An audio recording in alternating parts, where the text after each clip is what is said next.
The Property Tax Division will now come to order. Thank you so much, everyone. I know it's tough to get here on time after the lunch break. But today we have a special guest.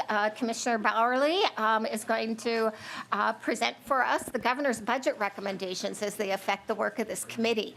And so thank you so much, Commissioner, for coming. And please introduce yourself to the committee and share with us the governor's proposals.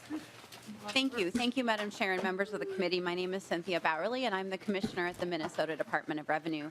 And with me today is Joanna Bears. She's our Legislative Director. So we would like to share with you the provisions of the governor's budget that relate to this committee's jurisdiction. You have a handout in front of you, a set of slides that we will go through for you today. We'd be remiss if we didn't start out by making sure you all know about the agency's mission, vision, and values. So working together to fund Minnesota's future is our agency's mission. We work with Minnesota taxpayers to meet their obligations under Minnesota's tax laws to then fund the investments across the state of Minnesota that really ensure our economy is thriving as we move forward. Our vision is that everyone reports, pays, and receives the right amount, no more, no less. So that's a very precise work for us, and we focus also on making sure that everyone is accessing the important credits that are available in Minnesota law, whether those are property tax refunds or other credits that they may be eligible for. And we do all of this work guided by our values of integrity, respect, excellence, and accountability. On the next slide, you will see the variety of different tax types that we administer at the Department of Revenue. Of course, property tax being the primary jurisdiction of this committee, but wanted to share with you the vast number of others that we do administer. And we serve a broad base of customers, the 2.9 million individual income tax filers across the state, tax professionals, all of you, military members, seniors, farmers, the over 800,000 Minnesotans who claim property tax refunds each year, the 87 counties and their 800 licensed property tax assessors who administer the property tax system at the local level are also our customers through the department directly and also with the Board of Assessors, which is housed at the Department of Revenue. And over 415,000 businesses file and pay taxes here in Minnesota, and about 160,000 of those remit sales tax to us. As I hope you all know, filing season opened on January 28, 2019, and over 1 million individual Minnesotans have filed their returns, and over 600,000 refunds have already been sent. And over the summer, we worked hard to make sure that this filing season would be in good order, particularly given the differences between state and federal law this year. Moving on to the governor's budget, Governor Walz's budget focuses on issues that matter to Minnesotans across the state. He has a number of priorities focusing on education, healthcare, and community prosperity. Turning to education, the governor's priorities around education include increasing the basic formula for state funding to help close the funding gap in K through 12 education. The basic formula is the most flexible funding that we provide school districts across the state and puts that control of that money into local hands. Investing $59 million in early childhood education and increasing special education aid to help make sure that we are providing services to students and with the state and federal funding that they receive. And finally, increasing the state grant program to provide financial aid for students pursuing higher education in our colleges and universities.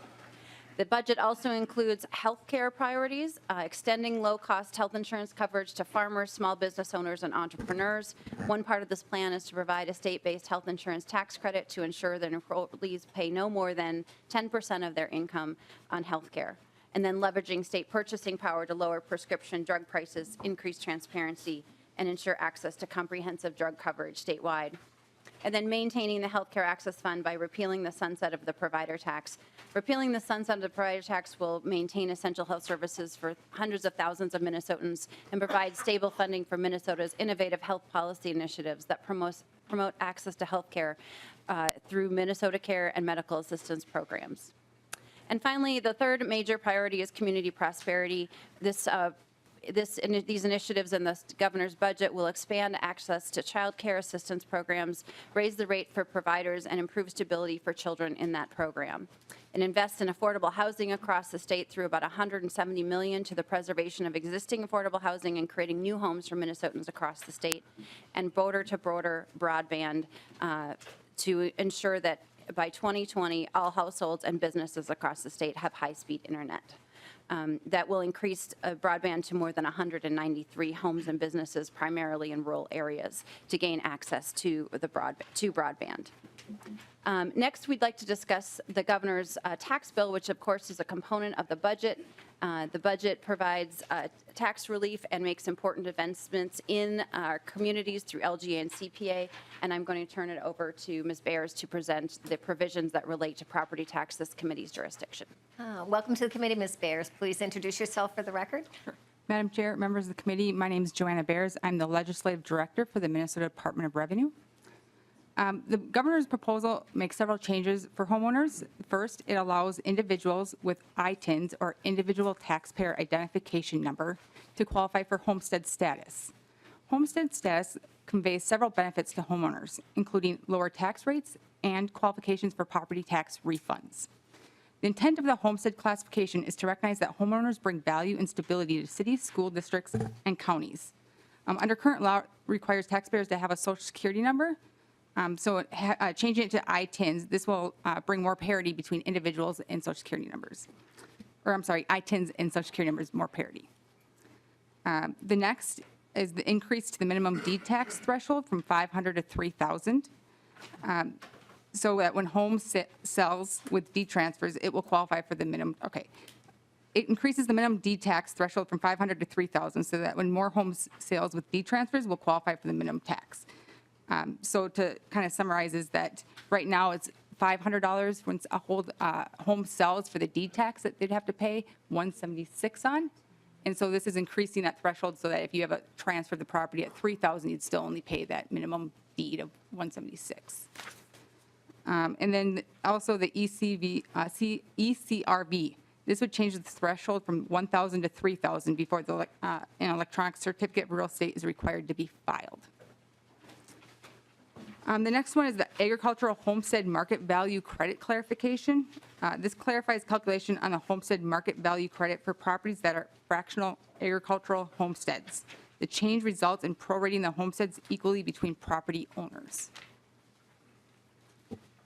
The fifth is the Senior Citizens Property Tax Deferral Program. It expands to help more seniors pay their property taxes. The change expands the eligibility to allow participants who own or occupy their home for 5 years to qualify, instead of the current requirement to own or occupy it for 15 years. The tax bill also extends the application date to better serve the seniors by moving the deadline from July 1st to November 1st. This will allow more seniors to have access to the program at the point when they realize that they need it. The sixth is the riparian buffer credit. The budget creates a tax credit against property tax to compensate costs of converting land to comply with the riparian buffer requirement and ongoing maintenance of buffers. The buffer or water quality equivalents were required on many public waters and drainage systems in the 2015 legislative session. Landowners can claim an annual property tax credit of $50 per acre for eligible Class 2A land, maintained as the riparian buffer or alternative riparian water quality practice. The credit is first available for taxes payable in 2020, and more than 300,000 acres are estimated to qualify for this credit. This program would be administered in partnership with the Board of Soil and Water Resources, county assessors, and local soil and water conservation districts. And then the money is appropriated to Bowser in fiscal year 2020. And then 7 is LGA CPA. This increases the local government aid and county program aid, and they'll be found in Article 5 of the bill. Under historic increase in investments in local government aid and county program by $30 million per year, returning them to the 2002 and 2000 levels. The investment will help local governments pay for the vital needs such as local roads and public safety, while helping to keep the property taxes low. Madam Chair? Commissioner. Thank you, Madam Chair. Finally, there on Article 6 of the bill, you will find a provision that is in this committee's jurisdiction related to the state general levy. The governor's bill proposes to reinstate the state general levy beginning with taxes payable in 2020. Restoring this levy inflator allows the state general levy to keep pace with the increased cost of public services and funds for schools, healthcare programs, infrastructure, and other Minnesota priorities. The proposal would treat the state general levy like other property levies that are paid by homeowners, which do adjust. This does not impact the exclusion amount that was also provided in the 2017 law. So those, Madam Chair and members of the committee, are the provisions that relate to this committee's jurisdiction around property taxes. We'd be happy to answer any questions that you have about these provisions. Great. Representative Petersburg. Thank you, Madam Chair, and Commissioner, thank you for coming and sharing this. Just going back to the health care cost, when you say the governor's proposal wants to make sure that no more than 10% of income goes towards health care, is that out-of-pocket costs included, or is that just health care coverage insurance costs? Thank you, Commissioner Bauer. I'll let you answer this one, but because we have so many bills on the agenda, we're going to try and limit the questions to the issues in the governor's budget that are actually before this committee. Sure. Madam Chair and Representative, it's 10% of one's income. Great. Representative Drazkowski. Thank you, Madam Chair. Thank you, Commissioner. Trying to remember, Legislative Director Bayers. Akers? Bayers. Bayers, thank you. The taxpayer identification number to qualify for homestead status. So there's 1,200 homeowners that will now become eligible for homestead. Who are those 1,200 homeowners, and why don't they have a Social Security number? Commissioner Bauerle. Madam Chair and Representative Drazkowski, so individual tax identification numbers are issued by the IRS to individuals who do not have a Social Security number, and they do not have a Social Security number for usually related to immigration status. Okay, thank you, Madam Chair. Representative Drazkowski. And Commissioner Bauerle, the fractional homestead clarification, are you taking the same position you had last year in the bill then? Is that what you're doing, or are you actually seeing the wisdom of the discussion that we had in this committee last year, and Representative Hertas has brought a bill to correct it that way this year? Which side are you taking on that? I'm trying to understand it. Commissioner Bauerle, why don't you at least explain what your position is, whether you can remember the discussion of a year ago or not? Well, Madam Chair and Representative Drazkowski, we know this is an important issue, and the department has done a lot of work over the interim in working with assessors across the state of Minnesota. As you know, one of the roles of the department is to ensure consistency in our property tax administration across the state, and so it doesn't matter whether your property is in one county versus another, that you have different treatment. And so working with assessors, we understand this is an important issue. This proposal is the proposal that you have seen in the past from the department, and we will continue to work with every interested party on getting to a solution so that we can find the right consistency across the state on this topic. Representative Drazkowski. Thank you, Madam Chair, and thank you, Commissioner. So you are against the rural assessors that we had here testifying last year.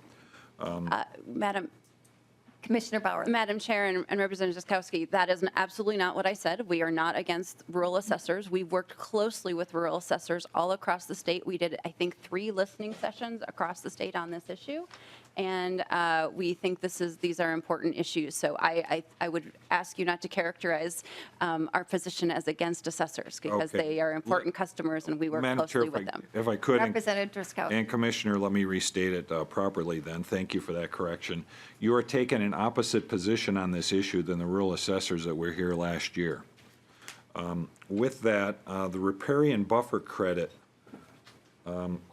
so it's going to be an annual property tax credit of $50 per acre. How is this going to be paid for? Can you tell us mechanically how it works?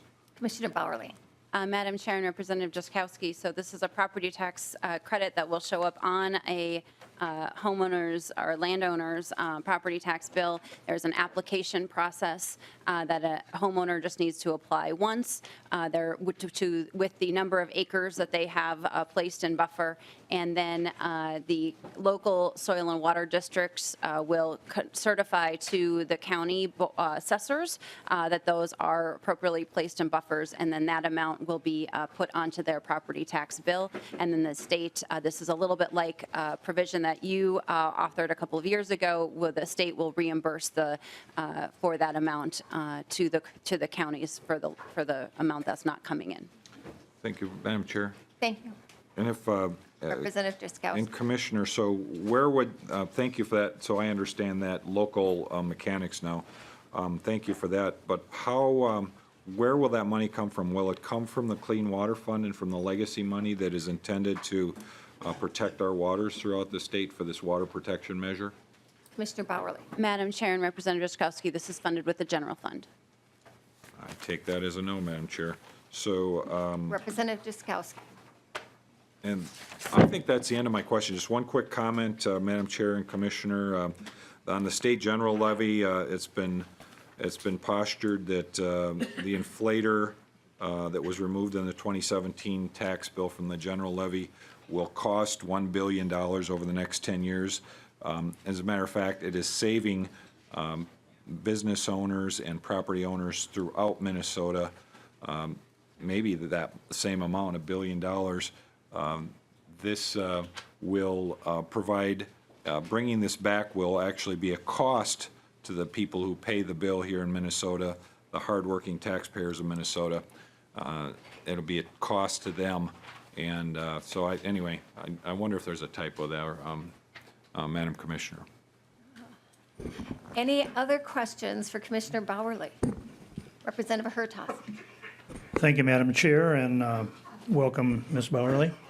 I will just pick up where Representative Drazkowski left off when we had the tax bill was vetoed last year. The issue of the fractional homestead was an important issue. The person representing the department at that time assured us in tax committee that you would continue to work with the counties on this issue. I heard you say that you have been, but apparently you've not been moved by any of these county assessors because your position remains unchanged. And so I can assure you that I've received numerous letters from county assessors from all around the state thanking me for continuing with the fractional homestead credit and feel it's an important aspect. And just so you're clear and so you understand, what the legislation and what the bill did was provided for a fractional homestead credit based on deeded interest, and it defaults to your method if that's not made available or isn't available.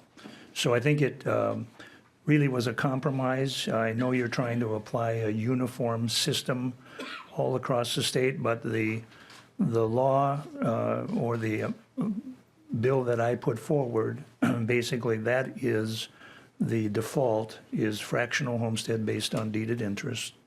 And then if that can't be provided for or is undetermined, then it defaults to the way the department wants to do it. So that is the proposal that's been moving forward, and just wanted to clarify that for you. Commissioner Bowerly, any response? Other questions for Commissioner Bowerly? If not, thank you so much. As you might have seen from the agenda, today is County Program Aid and Local Government Aid Day, and so I'm sure you're going to hear some positive feedback on those provisions in the governor's budget as we move on to the bills that address those. So thank you so much for coming. Thank you, Madam Chair and members of the committee. And we now have a quorum, and so first we will approve the minutes of March 4th, 2019. Is there a motion to approve the minutes? So moved. Thank you, Representative Hertaus moves approval of the minutes. Any discussion? Otherwise, all in favor say aye. Aye. Opposed, nay. The minutes of March 4th are approved. And then we're going to go into a discussion of local government aid and county program aid. And we're going to start with Pat Dalton from House Research, who will explain the runs that are in your packets. They're laid out in similar format for all of the bills that we're going to be hearing today. But this is the first time we've had a chance to see these. So she's going to quickly walk us through how they're laid out and how to read through them. Thank you, Madam Chair. Members of the committee, I'm just going to start with the very first one in your packet, which is the certified 2019 and LGA and estimated 2020 LGA under current law. You will see actually these numbers in all of the printouts that are here for each of the individual bills. This is what would happen if there are no changes. One of the things I want to point out is that we do not provide a list of cities on either on a county-by-county basis or on an alphabetical basis. We actually group cities based on what are called city clusters. This is one of the few committees where you actually get to talk about statistical analysis on a pretty regular basis. These cities are grouped based on common characteristics. It does use a statistical technique to do it, but it allows you to compare what is happening to types of cities. And so there are, I think, 6 metropolitan groups and 7 non-metro city groups or clusters. And as I said, they're grouped on characteristics like city size, growth rate, amount of tax base that's in commercial industrial. So you can get kind of an idea of how a city is doing relative to other cities that are similar to it. What you will always see is you will see changes between, on the ones that have a proposal, you will see not only the estimated 2020 under current law, you will see the estimated 2020 under the proposed change.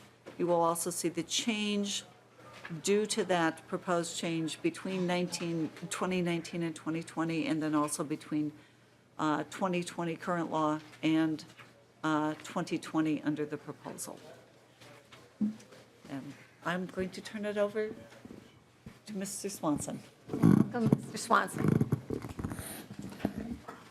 Madam Chair and members, also in your packets, you will find a county program aid run for House File 1163. Since there's only one bill that deals with county program aid today, I believe it's tucked into the file for House File 1163. Yep. It's a table that looks like this.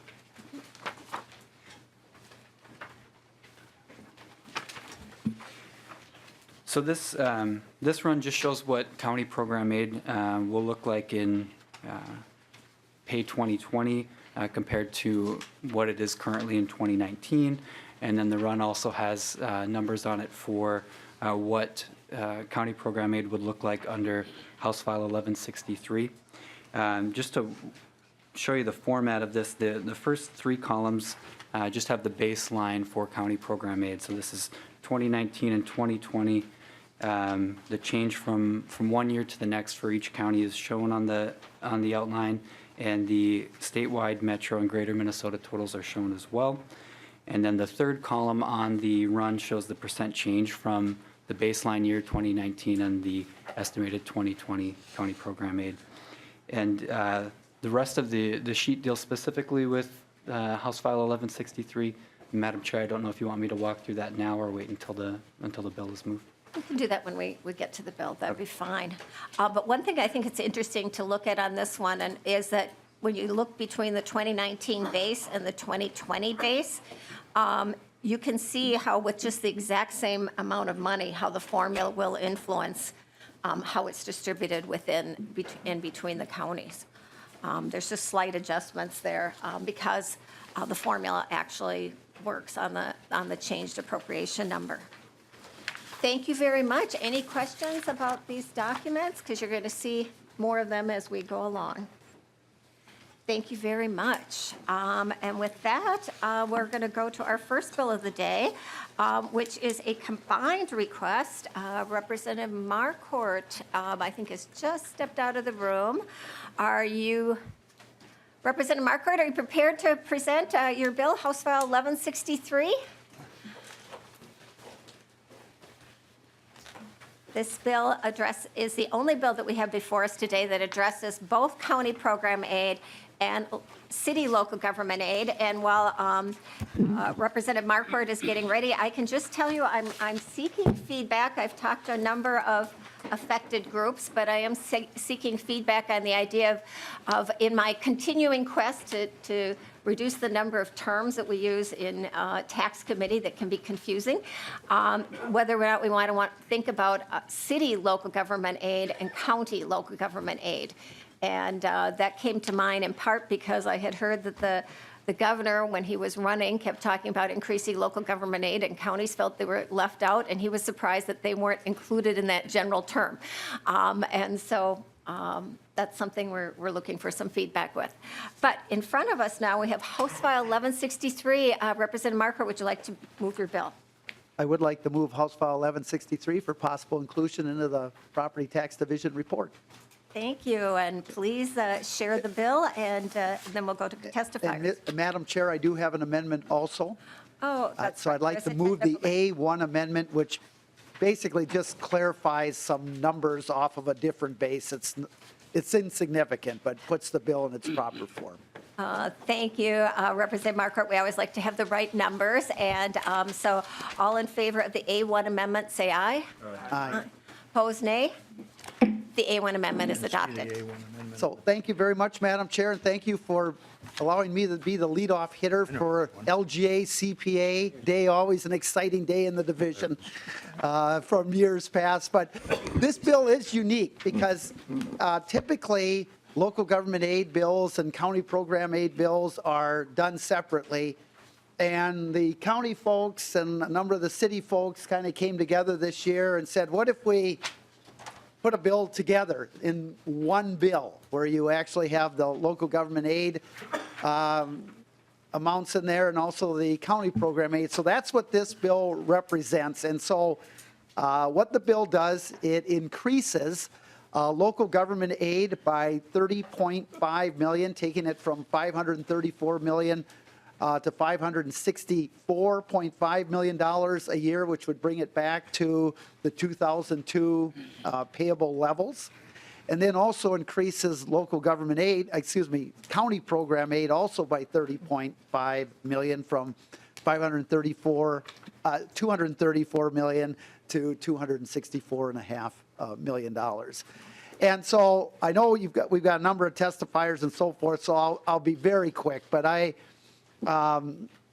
always considered local government aid as the lifeblood for communities around this state. I think many smaller communities, especially out in rural Minnesota, would look very different if it wasn't for local government aid.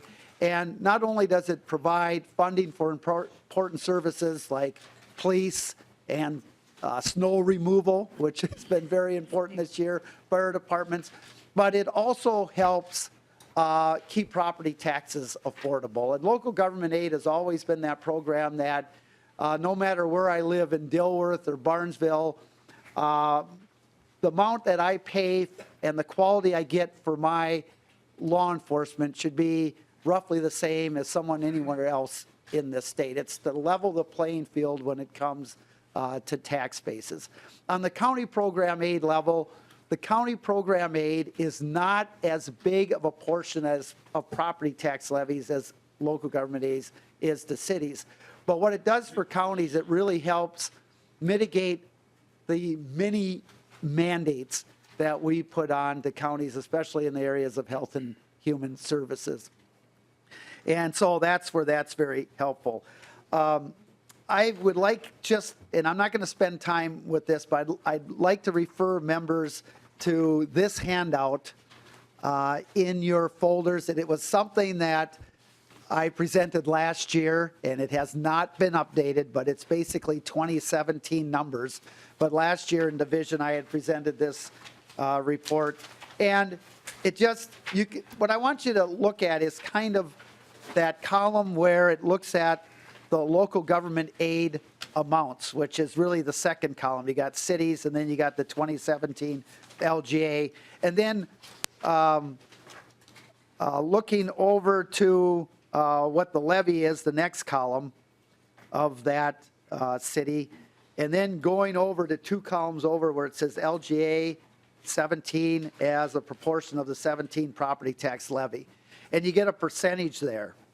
And as you can see, in many of these communities, local government aid is a huge percent as compared to the property tax levy. And in fact, there's 4 cities on that list where it's over 100%. And another way to look at that is that if you were to take away local government aid from these cities, or they were not receiving it, and you only replaced it with a property tax levy increase, that's the percent you would have to increase your levy by. Now, of course, that wouldn't happen. There'd be a combination of cuts and increases, but that gives you an idea of just how much local government aid relieves pressure on property taxes and the ability to afford these important services. So with that, Madam Chair, I know there's a number of testifiers, and if we could go there first, and then I'll answer any questions that members might have. Mr. Chair, and is the order of the testimonies the same as on the agenda? Then we'll start with Todd Patzer, from a county commissioner from Lac very Pupuro. Welcome to the committee. Thank you. Chair Loeffler, members, my name is Todd Patzer. I'm a county commissioner from Lac County in western Minnesota. I appreciate the opportunity to speak with you today on this important issue. I want to thank Representative Marquart, Representative Loeffler, and others from both sides of the aisle for your bipartisan support of this proposal. I also want to thank the League of Minnesota Cities and their members for working alongside the Association of Minnesota Counties and Representative Marquart to offer this vision for local government investment and property tax relief. I know we've all had discussions together about the important role of local government aid plays for all of the residents we serve. Keeping county levies low is not as simple as not hiring or not building a building or not expanding a particular service. In Minnesota, counties are often referred to as an arm of the state. That is because we are mandated to carry out numerous services on behalf of the state. No matter if the state fully funds, partially funds, or doesn't fund a particular program or a particular mandate, we must still carry out your orders. If the state cuts or reduces funding for mandated services, we must fill that shortfall with property tax dollars. County program aid is a critical resource to help alleviate some of those mandates and keep property taxes reasonable. It has never been a one-for-one replacement, but it is an invisible layer of support that helps us manage what would otherwise be large property tax increases. In the year 2000, county program aid for my county was $742,000, which represented a little over 30% of our levy. In 2017, the low point for county program aid, we received $126,000, which at the time represented roughly 2% of our levy. Add ever-increasing state mandates, opioid and methamphetamine crisis, financial hardships of a greater Minnesota ag community, and you can see how painful losing county program aid can be and has been for a county like mine. The bill in front of you today gets counties back to 2001 levels without adjusting for inflation, and will be an important investment in local governments and property tax relief. As AMC Second Vice President, I know how important this aid is to counties across the entire state. In 2017, every one of Minnesota's 87 counties passed a board resolution indicating support and stressing the importance of county program aid as a tool for property tax and mandate relief. You can imagine the power of seeing all 87 counties, from Kitson to Mower, Cook to Rock, Hennepin to Dakota, agreeing that county program aid is a priority and benefits all counties and property taxpayers. I'd like to end by reiterating that county program aid is property tax relief. That isn't in question. During our budget process, we determined the needs to deliver core services. We subtract our county program aid amount right off the top, dollar for dollar, and that's what determines our levy that is then spread across the tax base. In 2018, our levy would have been 7.9%. CPA held it to under 2%. And while CPA probably isn't a term discussed at dinner tables across Minnesota, Our county tries to share the importance of this program aid with our taxpayers and residents every chance we get. While this bill is being laid over for inclusion, I would ask that you remember the role you have given counties during the remaining legislative session. If true property tax relief is the goal, as it should be, then county program aid has to be a part of that plan. I thank you for your time and for your service to the people of Minnesota. I guess I'll try to answer questions if there was any. Thank you, Madam Chair. Thank you so much, Commissioner, for your testimony. And seeing no questions, we'll move on to County Commissioner Jan Callison. Welcome to the committee.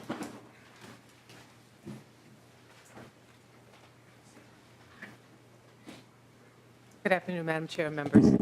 My name is Jan Callison. I'm a member of the Hennepin County Board of Commissioners and also a member of the AMC Board of Directors, the Association of Minnesota Counties, and I appreciate the chance to speak with you this afternoon. As you just heard, Minnesota's counties are responsible for the delivery of essential services to Minnesotans, including health and human services, public safety, criminal justice, transportation, and others. Under our state-mandated, county-administered system, we provide many services to your and our constituents on your behalf. Essential state-mandated services like child protection, protecting vulnerable seniors, and mental health care are major cost drivers for counties. For example, Minnesota mandates that counties maintain systems to protect vulnerable children from abuse and neglect.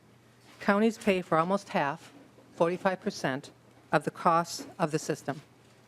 Minnesota requires counties to maintain community-based systems of mental health treatment. The state mandates that counties pay for the cost of care when people committed to the state for mental health care no longer need to be in a hospital setting. Hennepin's cost for this treatment in 2016 was $25 million. In 2018, it jumped to $30 million. County program aid is a critical way for the state to support all 87 counties as they strive to provide essential quality services. When CPA is inadequate, counties must rely on property taxes, a more regressive form of taxation, to meet state mandates. CPA reduces the tax burden on all Minnesota taxpayers.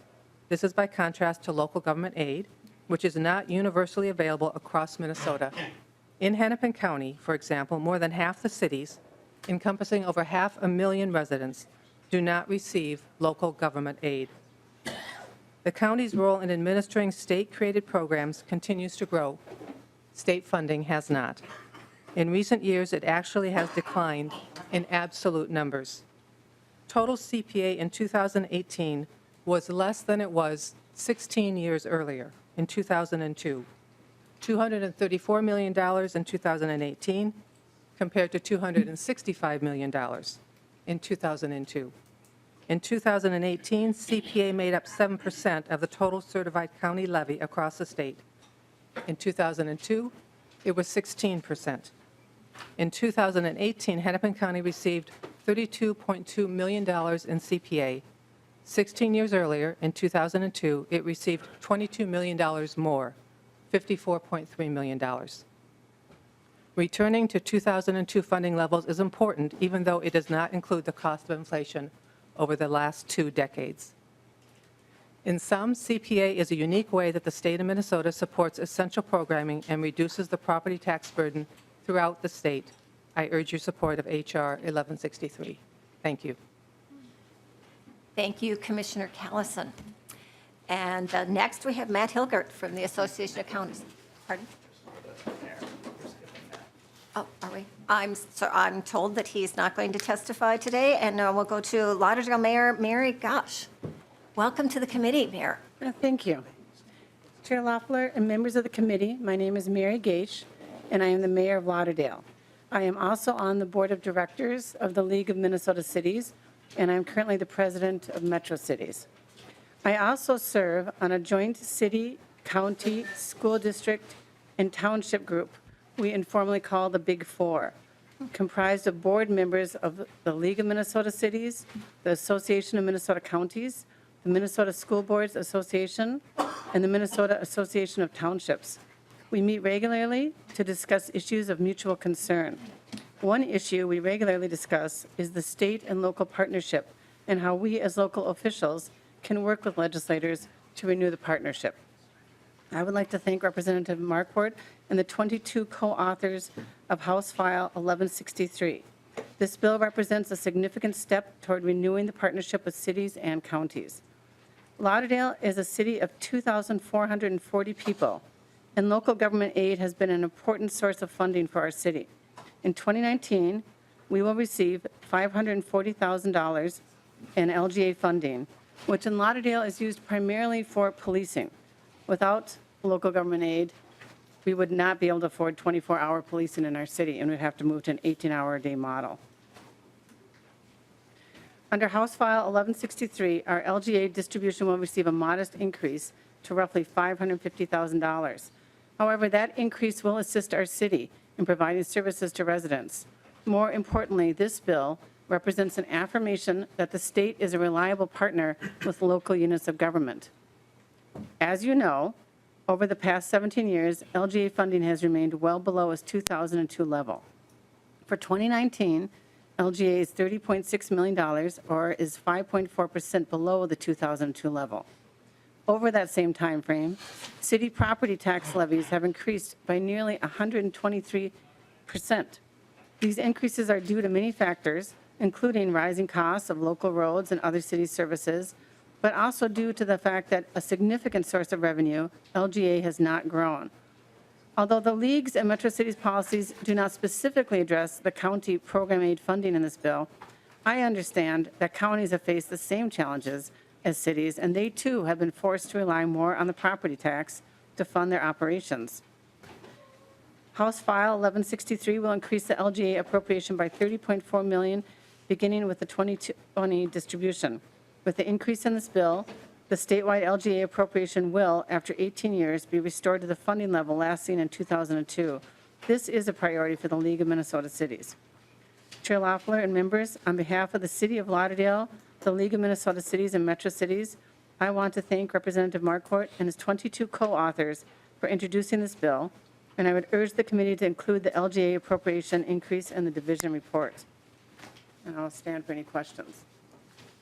Thank you very much, Mayor Gaish. Appreciate that. And I understand that Gary Carlson and Matt Hilgert might want to do a little duet to wrap up on this bill.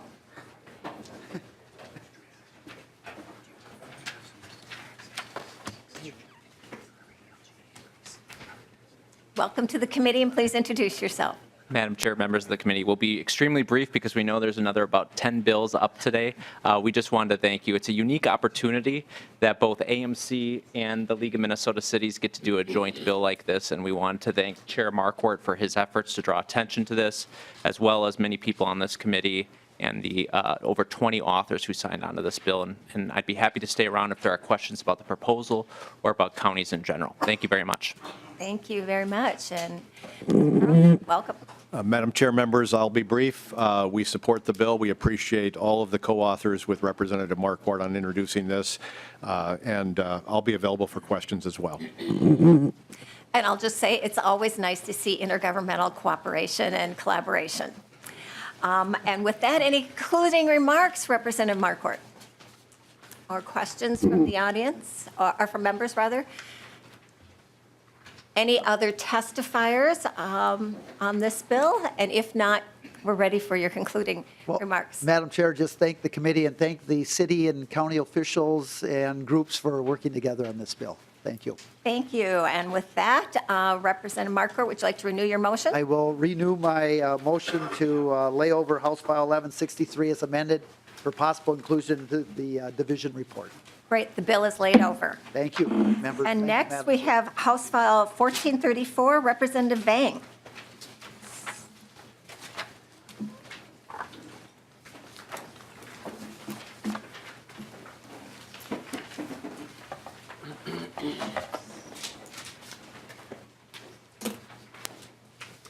Hello, Madam Chair.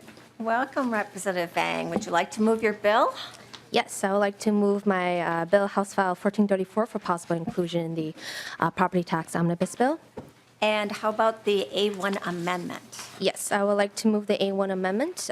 This amendment is just making a small technical adjustment to the aid.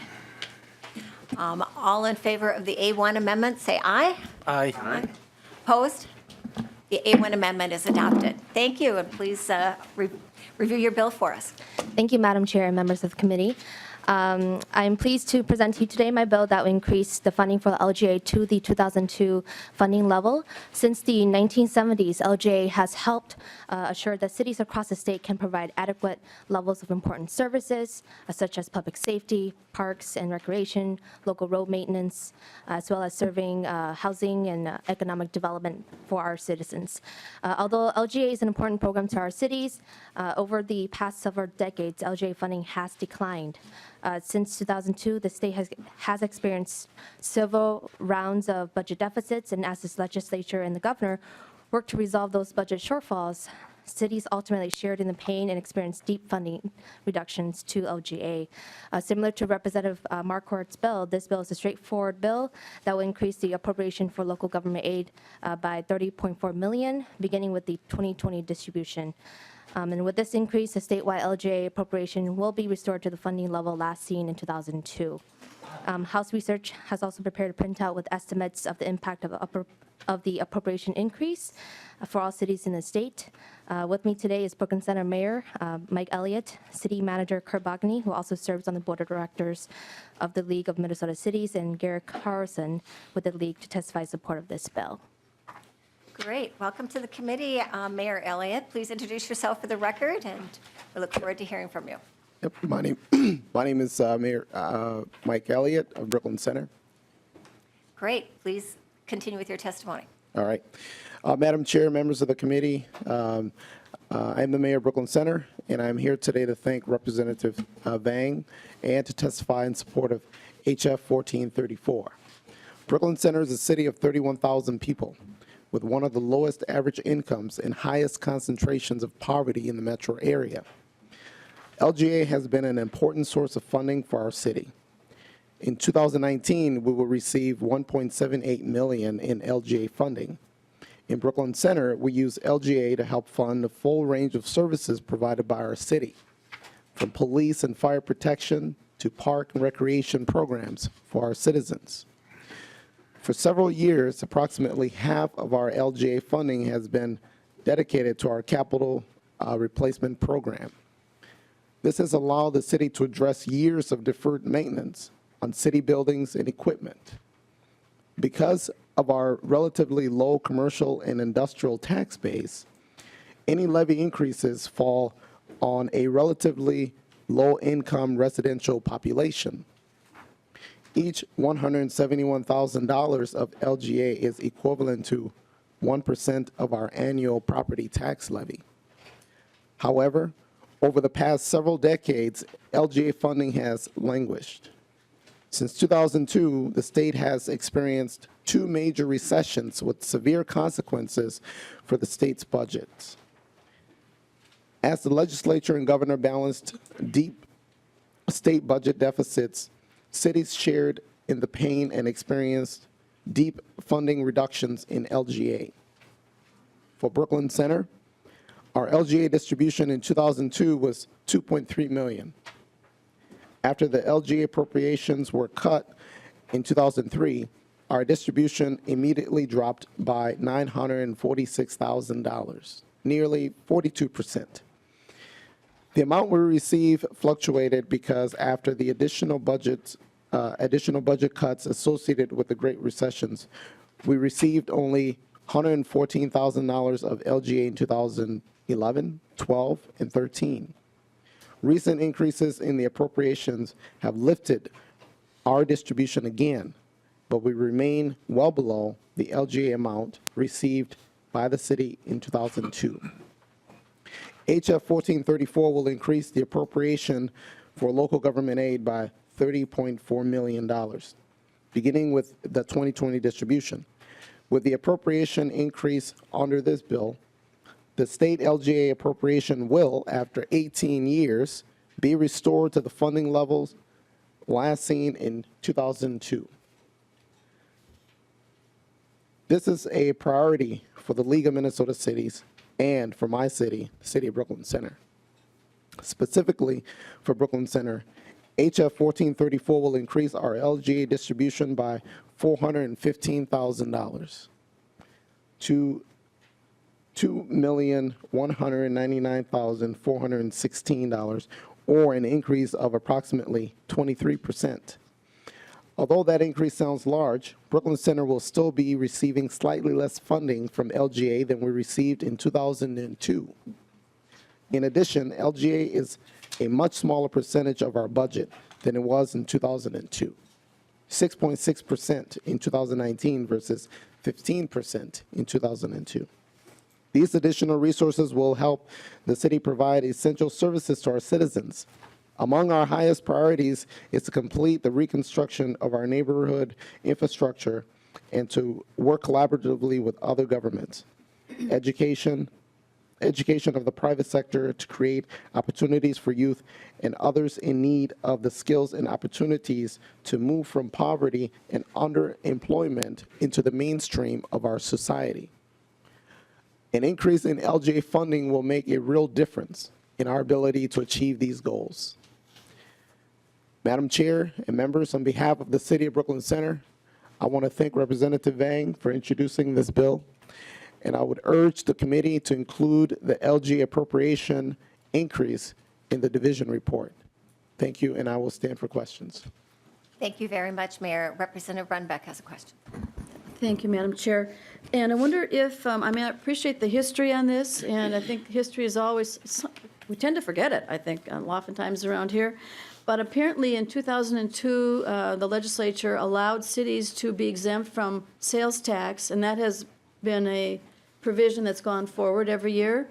So I just wanted to bring that to your attention. Do you know, Mr. Mayor, how much the city has saved in sales tax over those same years? Representative Runbeck, I think the chair, I think the year that you have is not correct, but let's check with Pat Dalton. Okay. Did I have that wrong on the year? Madam Chair, Representative Runbeck, actually, local governments didn't receive the exemption from sales tax again until 2013. All right, I stand corrected. Representative Runbeck. Thank you. I'm sure it was appreciated either way. Representative McDonald. Thank you, Madam Chair. See, in the Department of Revenue's analysis, it just says by the analysis details, and this isn't the first time I've been on property tax, so this isn't news to me, but it states that it is assumed that with increase of LGA and the CPA, that it would reduce property taxes and the levies would go down in cities. Now, I've been around for a little bit of time on this planet and have seen that come and go, and sometimes it's true and sometimes it's not. I think traditionally it is indicated and seen that oftentimes cities don't necessarily reduce their levies with an increase in LGA. Some do, so I don't paint with a broad brush. So the question is for the mayor, do you intend then to speak with your council, because you have a city council, of course, and is it your intention then, if this does get included in the division report with the omnibus tax bill, that perhaps you could lower your levy and property taxes on some of your residents and businesses? Mayor Elliott. Madam Chair, Mr. Representative, yeah, it is entirely conceivable that we could lower the levy, and we will certainly speak to that with the council and to see if that's a possibility. Certainly. Thank you. Madam Chair. Representative McDonald. Yeah, just to follow up, and only because you're in the hot seat, Mr. Mayor, and as a fellow mayor as well, so I, with all respect and admiration as well, I could have asked this to Representative Marquart, because he was in the hot seat earlier. So if indeed you do get that inclusion of 415,000, and it is a possibility, what percentage do you think would be an opportunity for a property tax reduction for your citizens, which one is my brother, of course, in your fine city? So just curious as Your what brother percentage. lives in our city, in Yes, Brooklyn Center. yes. Okay. Mayor Elliott. Yeah. Oh, sorry. Madam Chair, Mr. Representative, I would have to get back to you on a percentage decrease, potential percentage decrease, but we certainly, don't want to overburden our residents. We understand that this LGA will, contribute greatly to the amount of resources that we have. But I would have to get back to you on a certain percentage. But certainly, I am going to go back, and this will be a matter of discussion for our city council, looking at a reduction, possible reduction in the levy and looking at a percent. Excellent. And then Representative Petersburg has a question, and then we're going to have to move on because we have a long agenda ahead of us. Thank you, Madam Chair. And I just wanted to get back to Representative Renbeck's concern or question that indeed we are a little bit different than we were in 2002, even if we were to go back to this level, because in 13 we did allow for sales tax exemption, which actually increased the purchasing power of the same dollars in that. So, I mean, I just wanted us to keep in mind that we have done things to help compensate, even though it may not be in direct government aid. The fact that you don't have to pay sales tax from collecting sales tax is also a positive as well. So I just wanted to put that in front of the committee. Thank you. Thank you. And with that, we'll go to our next testifier, who is Pert Bogani. Oh, I'm told he's a resource to the to us and doesn't need to testify. And Gary Carlson would like to add just a few comments. Thank you, Madam Chair. Members, my name is Gary Carlson. I'm with the League of Minnesota Cities. I just want to, again, thank Representative Vang for introducing this bill as well. And I might as well, just for the committee's expeditious activity here, just go ahead and thank the other 3 authors of bills that restore the LGA funding, Representatives Brand, Lislegard, and Hertas. So I will not need to testify on those bills, but they all restore the LGA funding. We don't have specific positions on the formula changes in those other bills, but I'll just go on the record saying that the restoration is something the League supports. With that, Madam Chair, I would stand for any questions. Thank you, Mr. Carlson. Representative Drazkowski has a question. Thank you, Madam Chair. Thank you, Mr. Carlson. But, you know, Mr. Carlson, we have looked at these LGA increases in the past, and each of them has really ushered in after them still a property tax increase for Minnesotans in those communities. So I wouldn't expect that with would this make this the all-time highest amount of LGA in the history of the state paid out? And then secondly, if this is passed into law, would we see a departure from the past and actually this time maybe see a decrease in property tax levies? Mr. Carlson.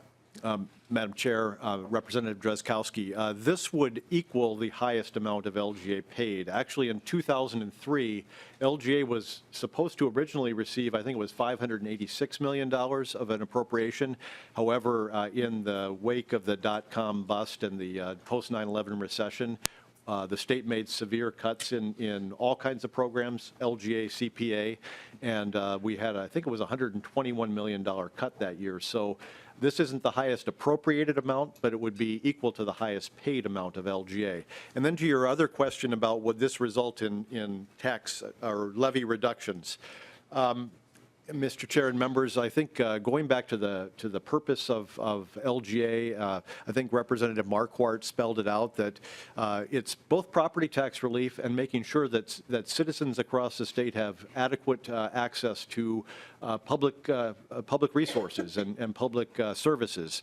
And so each city is going to have to make that decision on their own. The last time we had a fairly significant LGA increase was after the 2013 LGA reforms. We put $80 million into that formula. City levies went up, I think it was by 1.8%. You may say, well, why didn't they go down? Keep in mind that LGA now is less than 20% of a typical city budget. So the fact is that even if LGA goes up by 10% for that city that has a 20% of their budget, 80% of their budget is still funded through property taxes. So it will have a different effect on different cities based upon how much they receive. But I will say that cities will look very hard about their services and their levies and will make decisions accordingly. So I can't guarantee anything, but I know cities will look carefully at their budgets. Thank you, Mr. Carlson.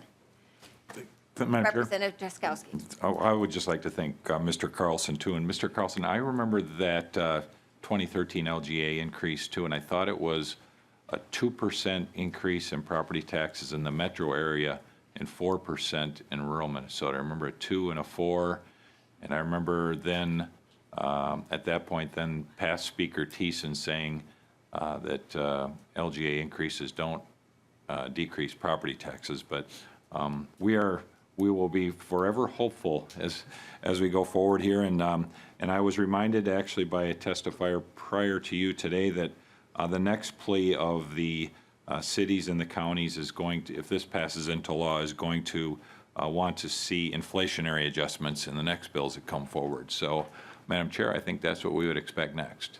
Thank you. Thank you. And thank you. Representative Vang, would you like to renew your motion to lay over House File 1434? Thank you, Madam Chair. Yes, I would like to renew my motion to lay over House File 1434 as amended for possible inclusion in the Property Tax Division report. Great. That House File 1434 is laid over. Thank you very much. And next we have House File 1102, Representative Lislegard.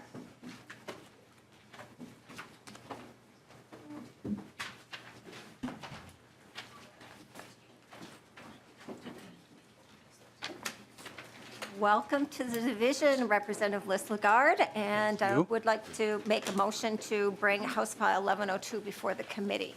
So moved.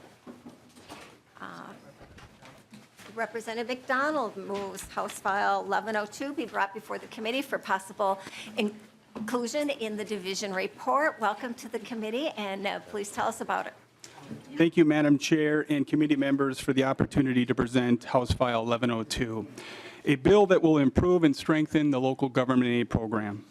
As a Greater Minnesota legislator and a former mayor of the city of Aurora, I am keenly aware of the importance local government aid plays in communities across this state.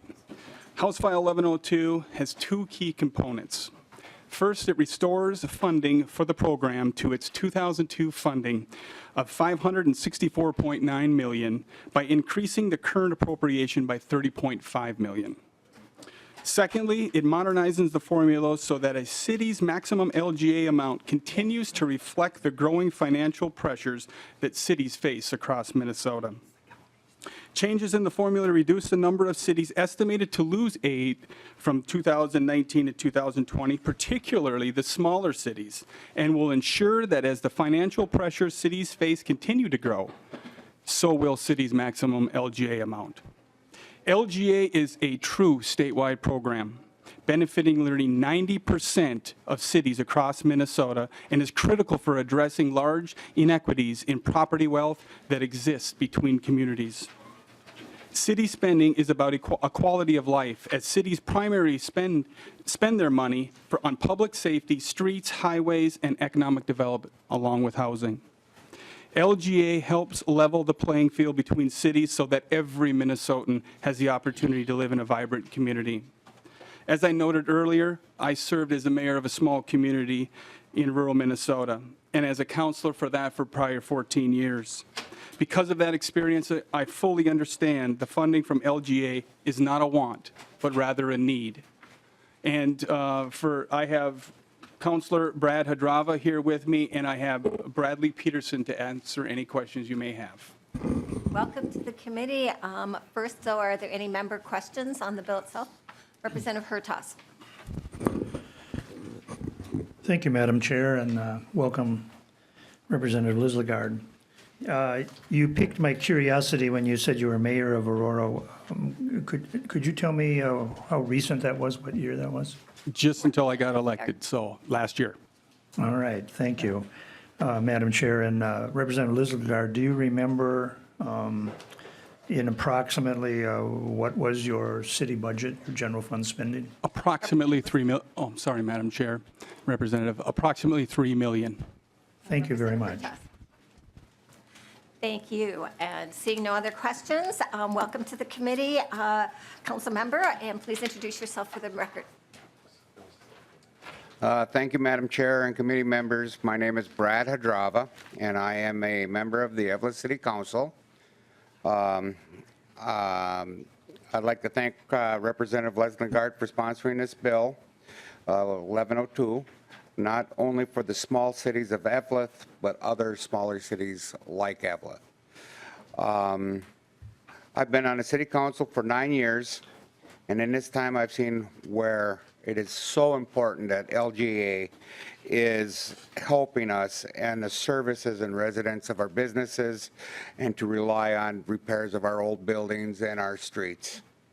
As you can see by the handout in your packet, the chart compares with amount that the cities raised base is 1% increase of their tax rate. The Evelyn is relatively low compared with other communities. In the city of Evelyn, we have a lot of aging communities, a lot of aging city buildings and infrastructure. We don't have resources and simply to build new buildings, and we work hard to make sure that we are doing what we need to take care of them. An LGA increase would help us continue and maintain our city hall, our fire hall, our library, and our historic hippodrome.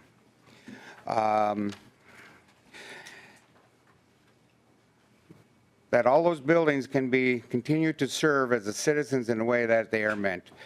Like many cities under 5,000, we struggle to pay for street improvements. But again, that's not the sort of thing we should skimp on, or so our council has taken a step to finance those projects. A good project portion of the levy increases last year was a debt service and the street projects, and simply cannot be ignored. And I can refer to the first year I started, we were going to do a street called Garfield Street from the top of the hill down. It was $900-some thousand. Last year we had caught up with the other streets, and we were looking at doing that one, and now it's $1.5 million. So that's how important LGA is in street structure to repair the streets. And then, of course, when it comes to health insurance, our costs likewise continue to go up in recent years. Double-digit % increases have not been unheard of, and that's something that everybody works on to repair.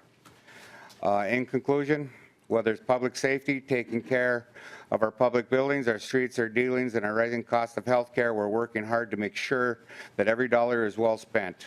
LGA helps us manage the cost and provide those services, infrastructure to our residents and businesses, despite having tax base that is not as strong as other cities. The overall amount we're asking in the LGA as compared to the state total budget is small. We ask for a big impact to the city of Evelyn and other communities like us, because that's what it'll give us. Thank you. Thank you, Councilmember Hadrava. Any questions? I don't see any. Is there anyone else in the audience who'd like to testify for or with concerns on House File 1102? If not, there is an A1 amendment that we probably should put on. Is that correct, Representative Lislegard? Yes. Great. Representative McDonald, since you moved the bill, would you move the A1 amendment to get it in the form of the author prefers? I shall. Thank you. All in favor of the A1 amendment, say aye. Aye. Opposed, nay. The amendment is adopted. And with that, seeing nothing else, Representative Lislegard, any summary remarks? No, just thank you for your time, and I would appreciate any support I can get. Thank you. And with that, House File 1102 is laid over for possible conclusion in the division report. As amended. As amended.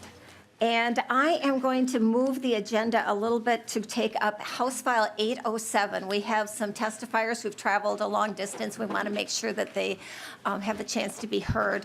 I don't think it'd be a problem, but we just want to make sure we get that taken care of. So welcome to the committee, Representative Persell. And this is House File 807. And who would like to move House File 807 for Representative Persell? So moved, Madam Chair. Representative Marquart moves that House File 807 be brought before the committee for its consideration and layover for final consideration in our division report. Welcome to the committee, Representative Persell, and tell us about your proposal. Thank you, Madam Chair and committee members. House File 807 is a bill that is looking to address some fiscal issues in several counties in Minnesota. And under current law, sales taxes collected from Indian gaming operations are split equally between the state of Minnesota and the sovereign tribes. From the state's share, a portion 10% as it is today, is remitted to the counties in which these casinos are located. This proposed legislation would double the county share, increasing it from 10 to 20%, correspondingly reducing the state share. I'm going to cut my remarks a little bit short here, Madam Chair, and I know you've got time issues too, and I would just say for the committee members that the current aid that is provided under this to the counties is roughly $1.5 million, $1.543 million, and so that with a fiscal impact that would be doubled, so that impact to the state would be 1.543 million. So, and I do have some testifiers, Madam Chair. Great. I have the first commissioner is Cass County Commissioner Neil Galeswick. Am I pronouncing that correctly? Madam Chair, I appreciate that you pronounce it that way with Mrs. Gash, but yes, Galeswick is correct. Thank you. Thank you. Mr. Persell, thank you. Madam Chair, committee members, thank you for the opportunity to testify before you today on this matter of importance not only to Cass County, but also to the Leech Lake Band of Ojibwa. And I'm honored that I will not be the only one testifying on this today, but that Tribal Chair Farron Jackson is going to be following me to the testifying table. Cass County is a 2,000 square mile county that's located in north central Minnesota. A significant portion of Cass County lies within the boundaries of the Leech Lake Indian Reservation. A large portion of Cass County is publicly owned, and 15% of Cass County is comprised of lakes and rivers. So, in fact, only about 50% of the property of the county is subject to a property tax levy. Needless to say, this presents us with some unique and challenging issues. We are grateful for the revenue streams that we receive, such as payment in lieu of taxes from both our state and federal property owners. And we are also grateful for the revenue we receive from the local option sales tax, which comes from people who come to spend their money and to recreate on the lakes and public land in our county. As Representative Persell mentioned, there is an agreement between the state of Minnesota and the Leech Lake Band, and under which the tribe has consented to pay a tax to the state of Minnesota based on the revenue generated by casinos that they operate on tribal land. This money is intended to offset some of the costs that accrue to state and local governments, supporting things such as increased law enforcement, roads, other infrastructure, social services, and other governmental related activities that arise from the result of the impact of having these casinos. Current law requires that 10% of the state share of this tax be returned to affected counties. The bill before you would increase that amount to 20%. Now, in 2017, Cass County received $223,504 as its share of the state's share of the tribal tax. Had this bill been in effect in 2017, Cass County would have received twice that amount, $447,008. In Cass County, an additional $223,504 will pay for the full cost of operating our clerk of court's office.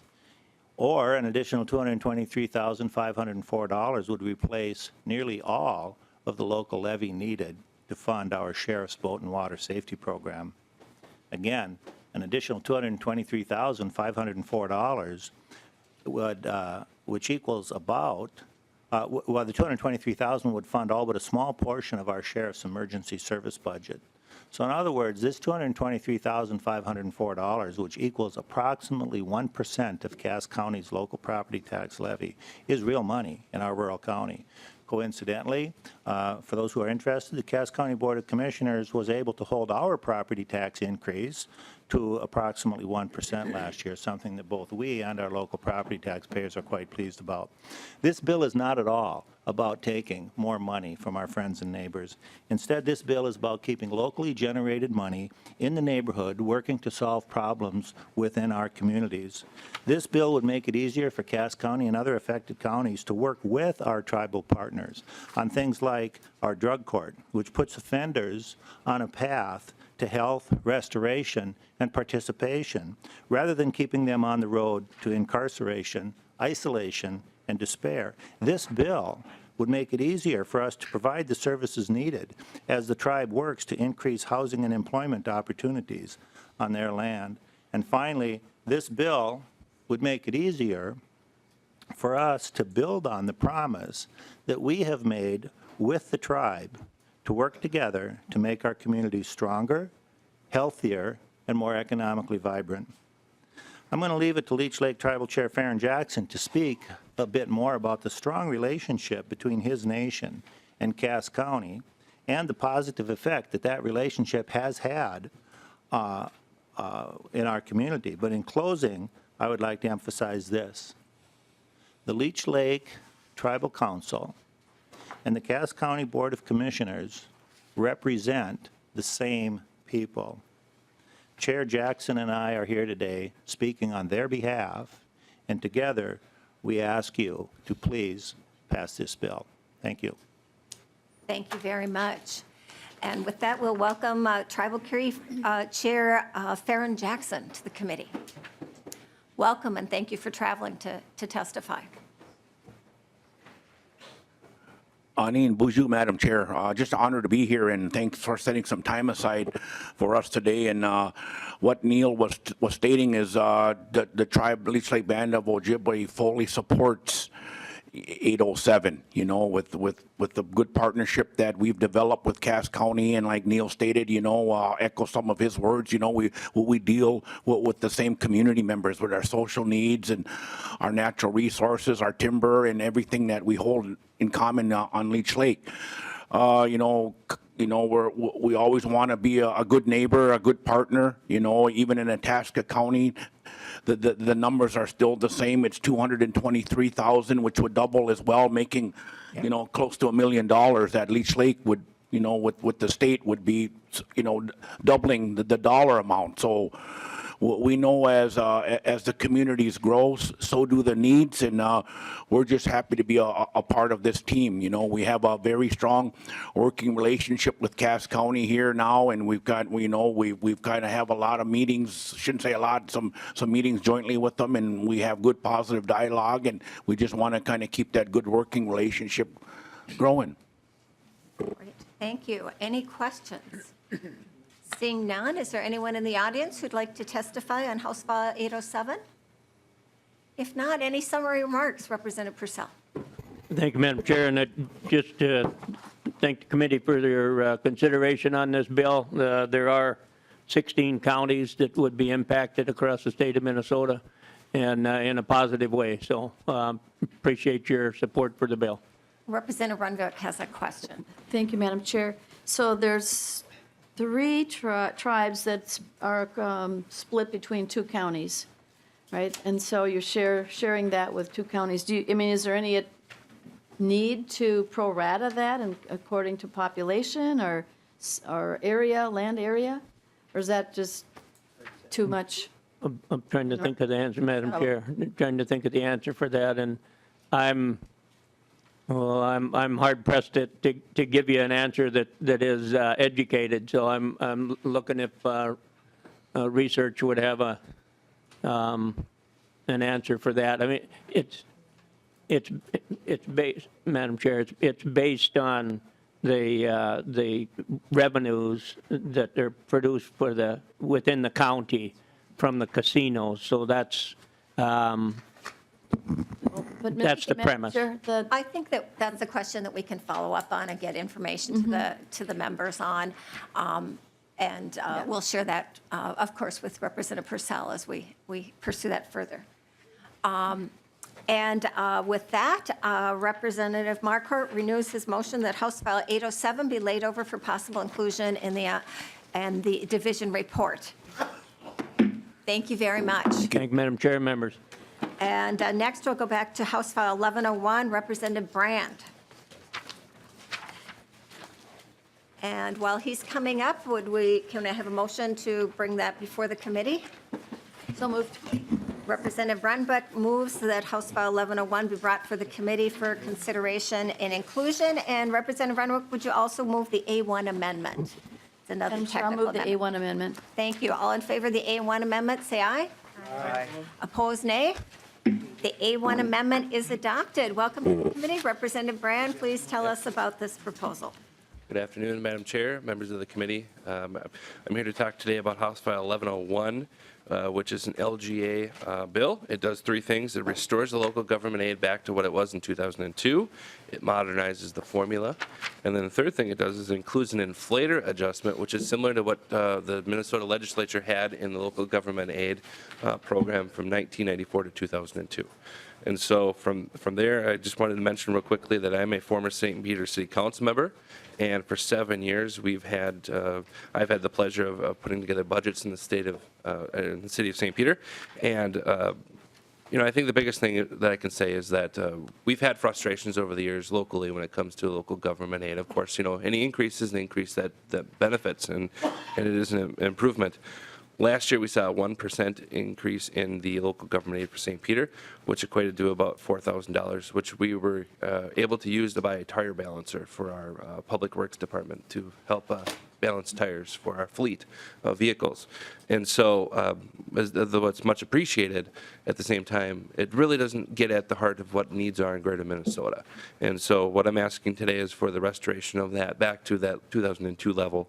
And then again, the inflator, we can have a conversation about that as well.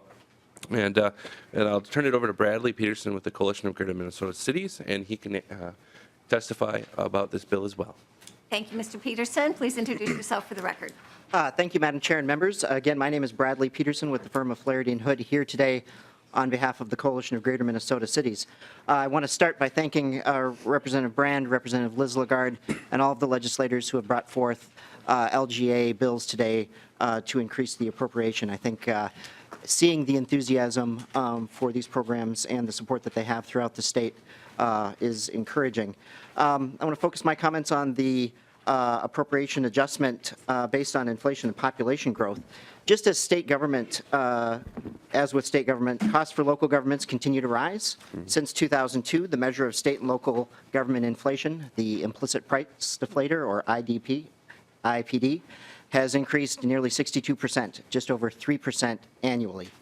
Nationally, as you heard Mr. Hadrava discuss, health insurance costs continue to go up, and for the city of Eveleth, they were recent years often in double digits.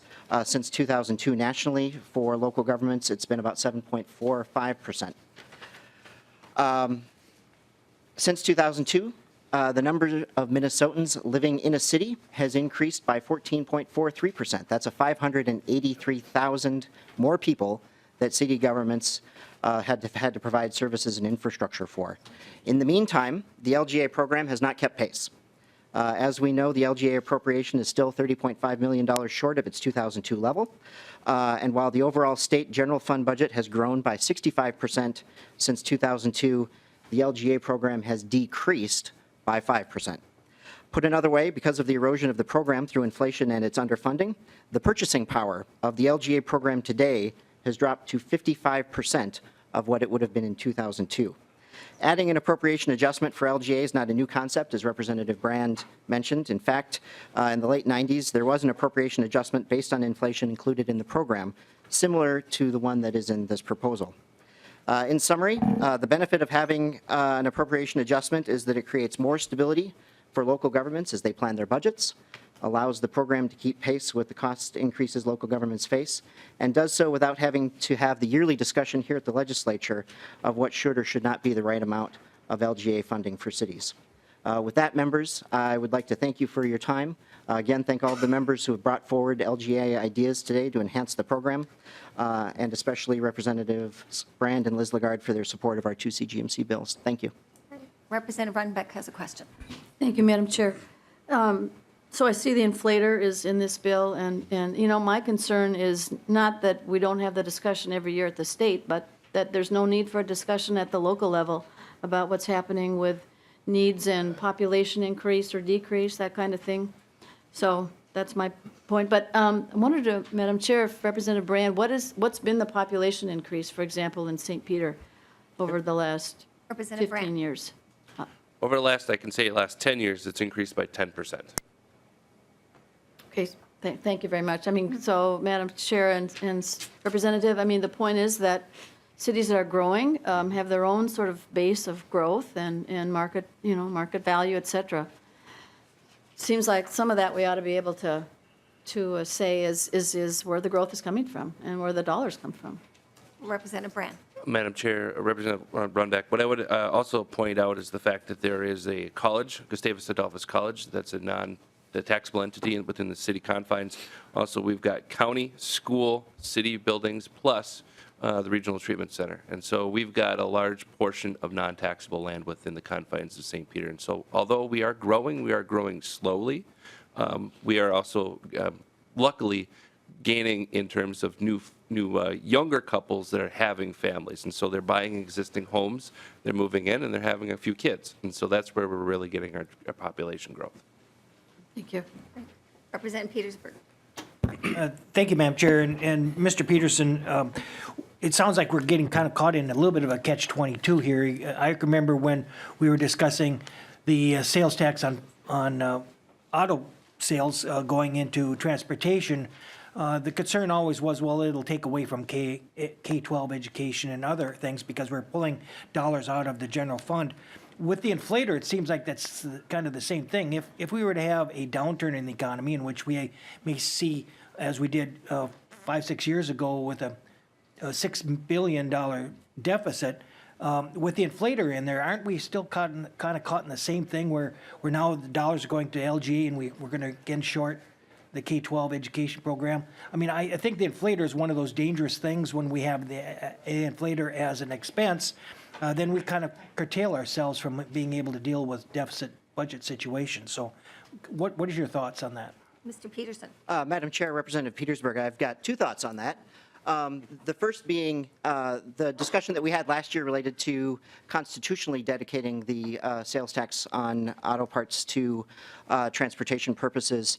The difference there is by constitutionally locking those funds away, the legislature would not have the ability to adjust on the fly and make changes in the funding mix for state government priorities. So that's, I think, one difference is that the discussion we were having last year is that those funds would have been put in a constitutional lockbox. The other point being is I think what happened with the last time the inflator was in law plays out exactly, I think, to this scenario. We had the inflator in law in the in the mid to late 90s. We got to the early 2000s where we had the dot-com bust and state budget problems, and then the legislature at that time made the choice to take the inflator away. And so, I think it would be reasonable to expect that if the state finds itself in that position again, that would be one of the policy choices that the state could make if we had such an inflator again on the LGA appropriation. Just briefly. Representative Petersburg. Thank you, Madam Chair. And so it sounds like you would be understanding if this LGA inflator had to be gone away later as well. And so this isn't something that you want to put in concrete into stone, but actually allow it as a flexible tool. So thank you for that. Thank you. And seeing Representative Drazkowski. Thank you, Madam Chair. Mr. Peterson, so if, and I guess I should have looked at this bill. I underestimated you. It's already in the bill, the inflator. So if cities are going to be in a position of looking forward to an additional 2.5% or 5% per year automatically in additional tax money coming in from another source that they don't have to be accountable for, how will that make them more judicious in their spending? Well, I think, Mr. Chair, they are, I think, because they know that you're watching, they are very mindful of every dollar that they spend, whether it's based on the local property taxes or what comes through the state in terms of local government aid. And so I think just as if we were to come back every year and you were to grant a $11 to $12, $15 million increase each time, which is about what the inflation probably would be, they're going to be good stewards of that money. And, I think that there are a lot of needs throughout the state. If you look at the total amount of money that the LGA formula, if you were to fully fund it, says the needs are represented in that formula, it's over $800 million. And so at, 534 where we are now, or 565 where we hope to be, we're still well below what the formula would suggest full funding would be. Representative Drazkowski. So, Madam Chair and Mr. Peterson, at what point do you and the other organizations that keep coming here demanding more money from the citizens for LGA and CPA, at what point do you stop coming to ask, or does that not ever happen? Well, Mr. Chair, Madam Chair, Representative Drazkowski, Mr. Chair. First I would say let's get back to the 2002 level, which was, a decade and a half ago, uninflation adjusted. And then let's work towards getting towards full funding of the formula, and then we should do an assessment of whether that meets the needs that are out there. Representative Drazkowski. Thank you, Madam Chair. Mr. Peterson, I can have this debate offline. I think that's a good idea because of the hour of our needing to wrap up has arisen. And with that, Representative Runbeck renews her motion that House File 1101 be laid over, as amended, be laid over for possible inclusion in the division report. And thank you very much. Members, we have gotten the answer to the question on House File 807 dealing with casino payments. House research says that payments are split equally amongst the counties where casinos are located, and the population is not a factor. It's just divided equally when there's multiple counties. And as you can tell, we have a very ambitious agenda for Wednesday evening, so please come on time, and we'll continue to hear from our local elected officials about bills that impact them. And with that, the Property Tax Division is adjourned.